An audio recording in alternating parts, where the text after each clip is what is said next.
감사합니다. 같이 잠깐 기도하고 말씀 생각하십시다. 하나님 아버지, 우리의 기도와 찬양을 받으시고 이 시간 부족한 종에게 말씀을 주셔서 성경 말씀의 뜻을 조금 해석하며 거기에 담긴 하나님의 진리와 교훈을 전할 수 있게 하여 주옵소서.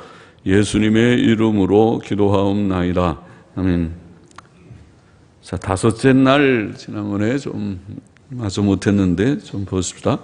다섯째 날 하나님께서는 물들의 큰 물고기들, 큰 바다 동물들을 가리킵니다. 큰 바다 동물들과 물에서 움직이는 모든 생물들을 그 종류대로 창조하셨고, 하늘의 궁창에 나는 모든 새를 그 종류대로 창조하셨습니다. 그것들은 하나님의 보시기에 좋았습니다. 하나님께서는 또 그것들에게 복을 주시며 생육하고 번성하여 여러 바닷물에 충만하라, 새들도 땅에 번성하라고 말씀하셨습니다. 하나님께서 창조하신 물고기의 종류들은 참으로 다양합니다. 지구상의 물고기 종류는 약 21,700가지가 된다고 합니다. 그러나 성경이 말하는 물고기는 오늘날 과학자들이 물고기에서 제외하는 고래나 바다 표범 같은 큰 바다 동물들도 포함합니다. 고래는 보통 물고기와는 다릅니다. 보통 물고기는 아가미로 숨을 쉬고 꼬리에 수직 지느러미가 있고 대부분 알을 낳지만, 고래는 허파로 숨을 쉬고 꼬리에 수평 지느러미가 있고 새끼를 낳아 젖을 먹여 키웁니다. 물고기의 크기도 다양해서 작은 망두거는 길이가 1.3cm이지만 고래상어는 길이가 12m이며 무게가 14톤, 코끼리의 2배가 되고, 청색 고래 같은 동물은 길이가 30m, 무게가 200톤이나 됩니다. 물고기의 수명도 다양해서 숭어는 4년, 철갑상어는 50년, 악어는 56년, 메기는 60년 이상, 그리고 거북은 최고 123년 된 것도 있다고 합니다. 하나님께서 창조하신 새의 종류들도 다양합니다. 지구상의 새들의 종류는 약 8,600가지라고 합니다.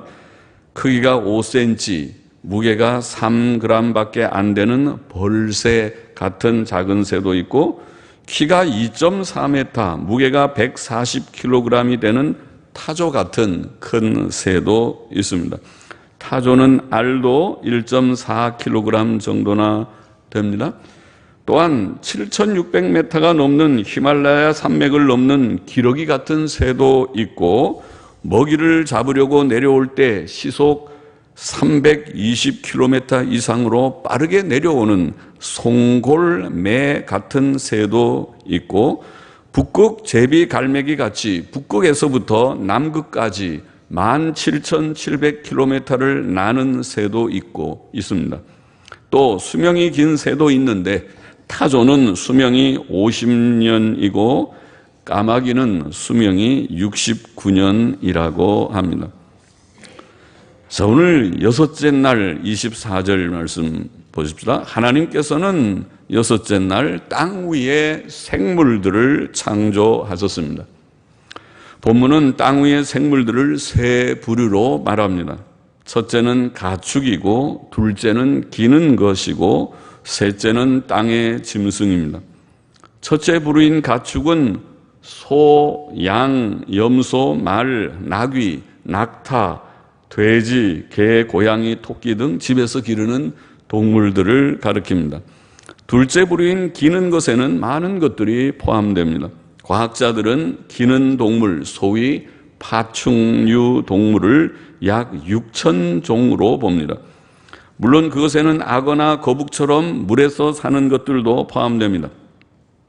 그러나 그것들을 제외해도 도마뱀이나 뱀 종류만 거의 3,000종에 이르며, 그 중에는 비단뱀 같이 길이가 9m나 되는 것도 있고, 어떤 도마뱀 같이 길이가 5cm 밖에 안 되는 것도 있습니다. 또한 거기에 더하여 개구리나 두꺼비 종류가 약 2,700가지나 된다고 합니다. 뿐만 아니라 메뚜기, 개미, 바퀴벌레, 거미 등 곤충 혹은 발이 6개 달린 벌레들은 무려 80만 종 이상이나 된다고 합니다. 셋째 부류인 땅의 짐승은 소위 포유동물 중 집에서 기르지 않는 것들입니다. 포유동물이란 새끼를 낳아 젖을 먹여 키우고 새끼를 보호하며 훈련시키고 또 머리털이 있고 체온이 있고 뇌가 발달한 특징이 있다고 하는데 이런 동물들이 약 4,000종이라고 합니다. 코끼리, 사자, 표범, 콧불소, 곰, 기린, 사슴, 원숭이, 여우 등 야생동물들이 여기에 속합니다. 코끼리는 키가 7.5m, 무게가 7.5톤이나 되는 것도 있고 치타는 시속 110km로 달릴 수 있습니다. 또 짐승의 수명도 다양해서 코끼리같이 60년이나 사는 것도 있고 쥐같이 1년도 못 사는 것도 있습니다. 26절 보시다. 하나님이 가라사대 우리의 형상을 따라 우리의 모양대로 우리가 사람을 만들고 그로 바다의 고기와 공중의 새와 육축과 온 땅과 땅에 기는 모든 것을 다스리게 하자 하시고 하나님이 자기 형상 곧 하나님의 형상대로 사람을 창조하시되 남자와 여자를 창조하시고 사람은 땅의 동물 중 하나이거나 원숭이 같은 저급한 동물로부터 진화된 존재가 아니고 하나님께서 특별히 창조하신 존재입니다. 하나님께서는 사람을 특별한 존재로 만드셨습니다. 하나님께서는 우리의 형상을 따라 우리의 모양대로 우리가 사람을 만들자라고 말씀하셨습니다. 이 말씀은 하나님께서 삼위일체 되심을 암시합니다. 창세기 3장 22절에 하나님께서 이 사람이 선악을 아는 일에 우리 중 하나같이 되었다고 말씀하셨을 때 그러한 암시는 더욱 분명해집니다. 사람은 삼위일체 하나님께서 의논하심으로 창조되었습니다. 하나님께서는 사람을 자기 형상으로 창조하셨습니다. 여기에 사람의 가치성과 종기성이 있습니다. 형상이나 모양이라는 말은 특별한 차이가 없어 보입니다. 사람이 하나님의 형상대로 창조되었다는 것은 사람의 영적 특성을 가리킨다고 봅니다. 사도 바울은 그것의 핵심을 지식과 의라고 말했습니다. 고로새서 3장 10절에 보면 새 사람을 입었으니 이는 자기를 창조하신 자의 형상을 조차 자기를 창조하신 자의 형상을 조차 지식에까지 새롭게 하심을 받는 자니라. 에베소서 4장 24절에는 하나님을 따라 의와 진리의 거룩함으로 지으심을 받은 새 사람을 입으라. 이 지식과 의, 요약하면 의 속에는 거룩과 선 다 포함할 수 있는 도덕성의 요소들을 포함할 수 있지만 간단히 말해서 지식과 의, 이 요소들은 사람이 범죄함으로 상실되었으나 예수 그리스도의 대속을 통한 구원으로 회복됩니다. 이것이 사람의 특성입니다. 사람이 이 지식과 의를 잃어버리면 짐승보다도 못한 자가 될 수 있습니다. 사람의 가치는 다른 데 있지 않고 바로 이 하나님의 형상, 그 핵심 요소인 지식과 의에 있습니다. 성경이 범죄한 사람을 여전히 하나님의 형상이라고 부르기 때문에 창세기 9장 6절, 고린도전서 11장 7절 하나님의 형상은 지식과 의 외에 사람에게 있는 어떤 독특한 점들도 포함한다고 포괄적으로 이해됩니다. 그것들은 사람의 인격성과 생물 통치권을 포함할 것입니다. 사람의 몸까지도 그것의 기능들에 있어서 하나님의 선한 모습을 닮은 것이라고 말할 수 있습니다. 하나님의 눈, 하나님의 귀, 혹은 하나님의 입, 하나님의 오른손 이런 표현을 사용하듯이 우리는 하나님의 형상을 따라서 무엇을 보고 사물을 보고 또 듣고 판단하고 또 행동하는 그런 특별한 모든 일반 짐승들과 다른 특별한 존재로 창조되었다고 할 수 있습니다. 짐승이 몸의 구조나 새끼의 출산과 양육 방식이나 지능 등에 있어서 사람과 비슷한 점이 있다고 해서 하나님을 모르는 과학자들은 사람을 포유동물에 포함시킵니다. 그러나 사람은 본질적으로 짐승과 다릅니다. 사람이 하나님의 형상으로 창조되었다는 점이 바로 그 본질적 차이이며 사람이 사람과 짐승의 가치의 차이이기도 합니다. 또 하나님께서는 사람을 남자와 여자로 창조하셨습니다. 그는 남자만 창조하신 것이 아니고 남자와 여자를 창조하셨습니다.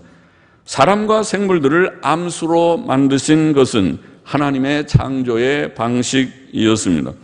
남자와 여자 간에는 기능의 차이와 질서가 있지만 그 둘은 다 하나님께서 창조하신 존귀한 존재이며 하나님의 형상이라는 점에서 차별이 없습니다.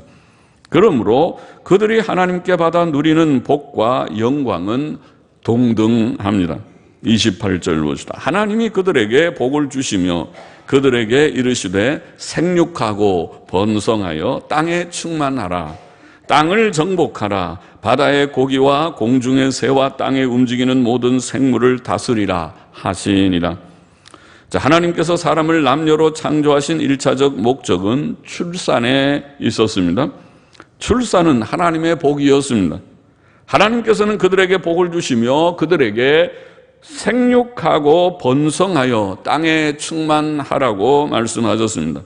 하나님께서는 공중의 새들과 바다의 생물들에게도 같은 말씀을 하셨었고 하나님의 이런 뜻은 땅의 생물들에게도 해당되는 말씀이었습니다. 사람은 출산을 통해 땅에 충만해야 하였습니다. 하나님께서는 후에 노아와 그 아들들에게도 복을 주시며 생육하고 번성하여 땅에 충만하라고 말씀하셨습니다. 오늘날 사람들이 자녀 출산을 짐스러운 일로 여기는 것은 하나님의 뜻을 알지 못하며 하나님의 뜻을 거스르는 것입니다. 하나님을 경외하는 자들까지도 그런 풍조에 물든다는 것은 회개해야 할 문제입니다. 하나님의 뜻은 여전히 믿음 안에서 결혼하여 자녀들을 많이 출산하는 것입니다. 시편 127편 3절 5절 보면 자식은 여호와의 주신 기업이요 태의 열매는 그의 상급이로다. 젊은 자의 자식은 장사의 수중의 화살 같으니 이것이 그 화살통에 가득한 자는 복되도다. 그것은 하나님의 뜻입니다. 타사는 하나님의 복입니다.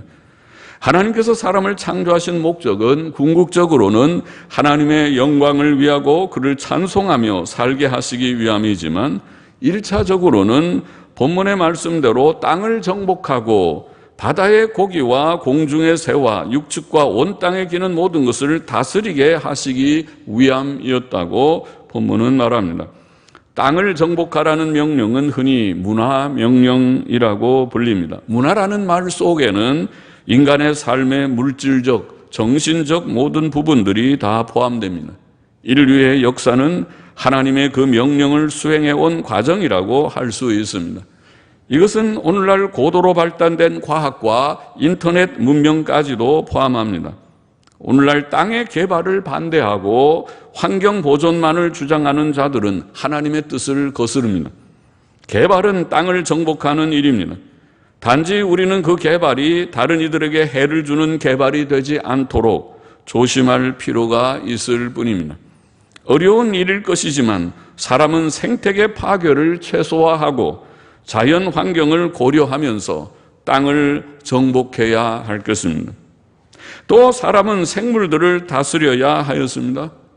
그러나 사람은 범죄함으로 영적으로 어두워져서 그 목적에서 떠나며 그 임무를 포기하고 오히려 피조물들을 섬기는 우상 숭배적 악을 행하였습니다. 그 대표적인 것이 지금도 인도의 암소 숭배의 힌두이즘, 힌두교의 사상일 것입니다. 그들은 지금도 암소를 경외합니다. 암소가 모든 우주 만물의 근원이라고 생각하는 것이 힌두교의 핵심적인 진리입니다. 생물을 다스리는 고난 속에는 노아 홍수 후에 허락된 대로 생물을 먹을 수 있는 고난도 포함됩니다. 생물들은 윤회하는 것이 아닙니다. 불교인들이 잘못 생각하듯이.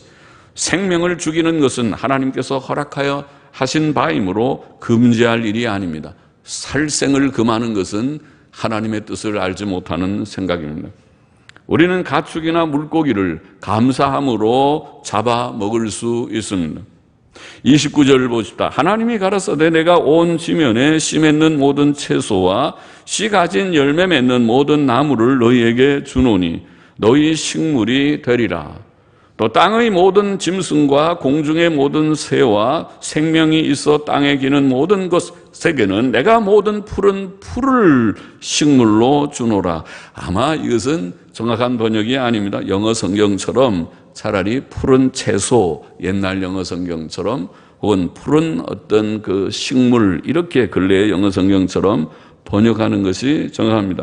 풀, 앞에서 우리가 식물을 풀과 채소와 그 다음에 씨 가진 열매 맺는 나무, 이렇게 세 부류로 나누었는데 여기에 푸른 풀 그러면은 짐승들은 풀만 먹는가 그러는데 그런 뜻이 아니고 여기에 원문은 푸른 채소, 채소라는 단어를 썼습니다.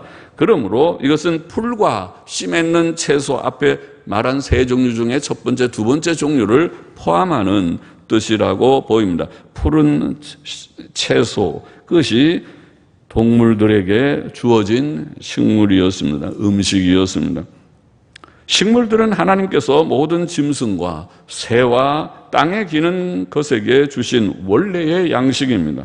또 사람에게도 씨 가진 채소와 또 열매 맺는 나무를 우리의 음식으로 주셨습니다.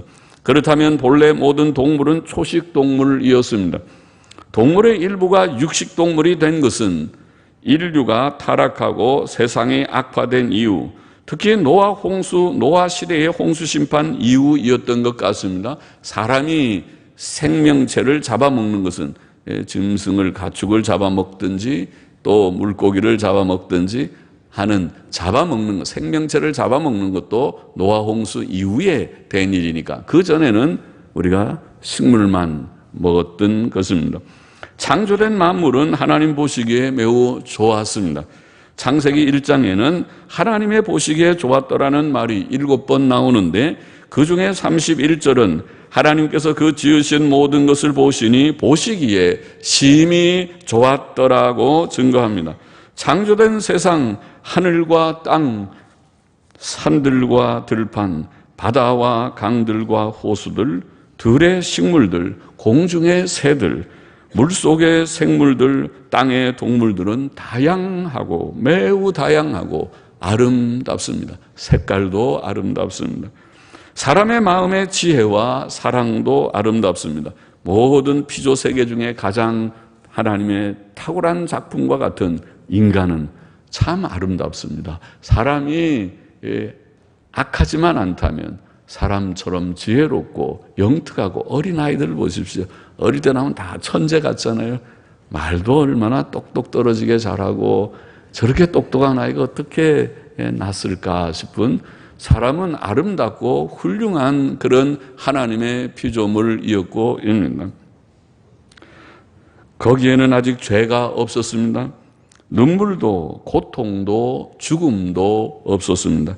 오늘날 세상은 창조된 본래의 모습이 아니고 천사의 타락과 그의 꾀임을 받은 첫사람들의 범죄로 변질된 모습입니다.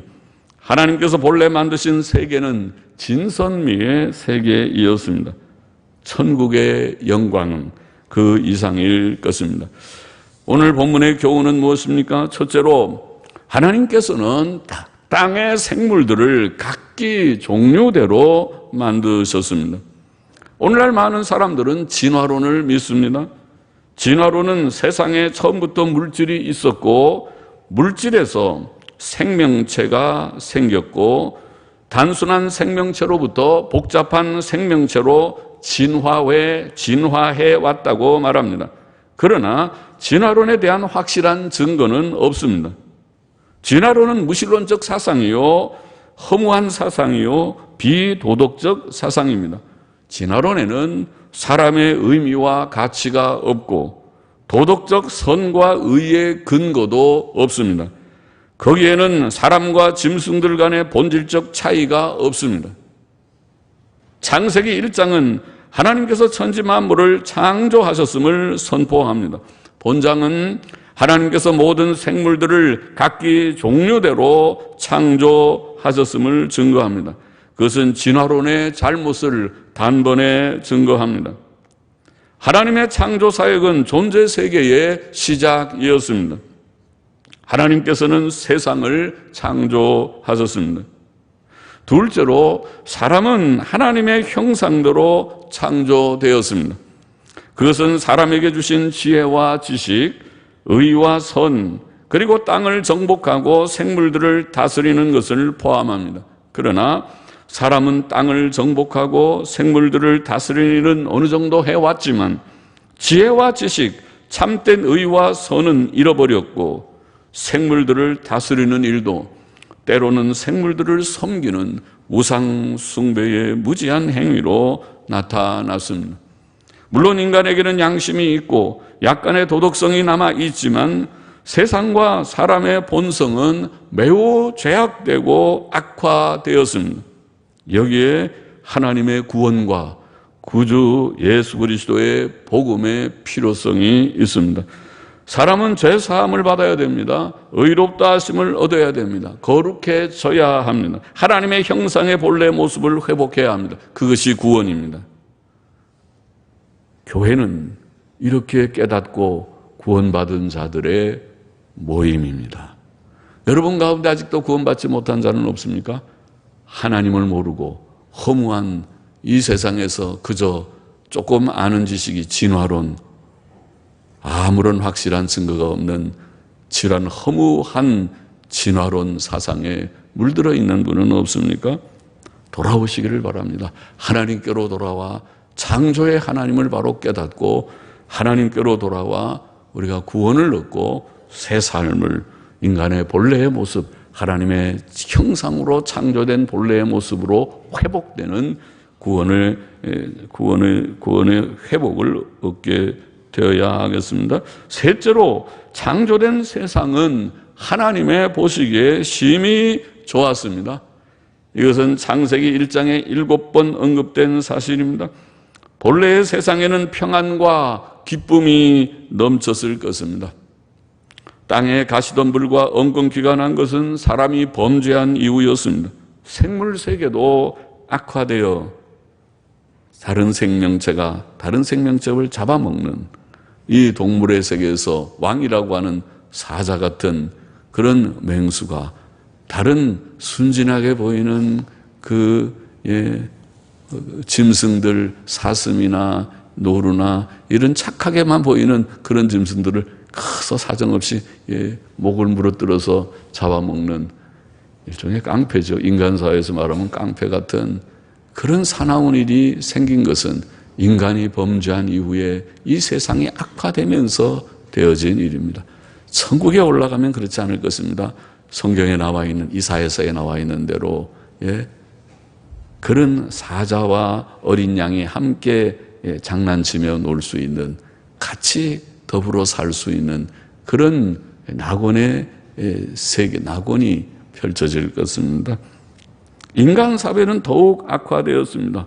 수고와 고통, 미움과 다툼, 속임과 늙음, 살인, 죽음, 또 두려운 각종 자연재해들, 전염병들, 현대사회의 각종 대형 사고들, 그리고 한반도에서 지금 모두들이 불안하게 생각하는 전쟁이라고 하는, 그것도 핵전쟁이 가능하다고 하는 이 공포, 이런 끊임없이 일어나는 불행의 세상, 불행한 세상이 되었습니다. 그러나 죄사함으로 말미암는 구원은 천국과 영생의 소망을 줍니다. 구원을 받아야 됩니다. 사람이 죄 문제 때문에 이 모든 것들이 왔습니다. 하나님께서 이 죄 때문에 지구를 한 번은 폭파시켜버리듯이 불로 심판하시는 때를 성경이 예언하고 있고, 이 예언은 우리에게 현실로 점점 가까워 올 것입니다. 그러나 하나님이 살아계셔서 우리를 구원하시고 구원받는 백성들을 이렇게 불러주셔서 자유로이, 자발적으로, 억지로가 아니고 자원해서 깨달음을 가지고, 하나님이 계시구나, 우리가 죄인이구나, 예수께서 우리의 구주이시구나, 예수님 믿고 우리가 바른 길을 가는 도덕성을 가진 지식과 도덕성이 인간의 참된 종기의 바로 요소로구나, 이것을 깨닫고 구원받고 하나님을 섬기는 하나님의 백성들, 진실한 교회들, 전부 세속화된 교회들 말고 진실한 교회들, 그리고 거기에 하나님의 진실한 백성들이 하나님께서 남겨두신 자들이고, 그들이 장차 천국을 기업으로 얻을 자들이고, 하나님의 관심과 하나님의 소망은 거기에 있습니다. 하나님의 소망은 이 세상에 있지 않습니다. 세상은 불타 없어질 장망성입니다.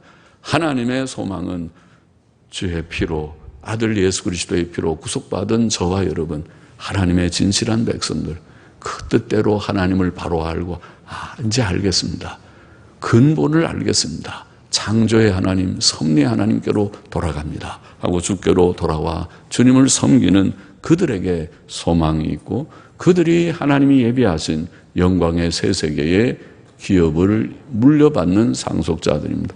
그들이 되기를 원합니다. 기도하십시다. 하나님 아버지, 오늘도 이 말씀을 전하게 하심을 감사하며 이 말씀을 나눈 사랑하는 모든 심령들에게 하나님 은혜를 주셔서 다 하나님이 주시는 이 구원에 참여하고 구원의 복을 누리는 자들이 되게 하시고, 구원에서 제외되는 멸망의 자리에 처한 자가 되지 않게 하여 주옵소서. 부르실 자들을 부르시고 부르신 자들을 믿음 안에 굳게 서게 하시사 주를 영화롭게 하고 창조의 하나님을 찬송하고 또 섬기는 귀한 우리의 생이 되게 하여 주옵소서. 할렐루야. 감사하며 예수 그리스도의 이름으로 감사하며 기도하옵나이다. 아멘. 아멘.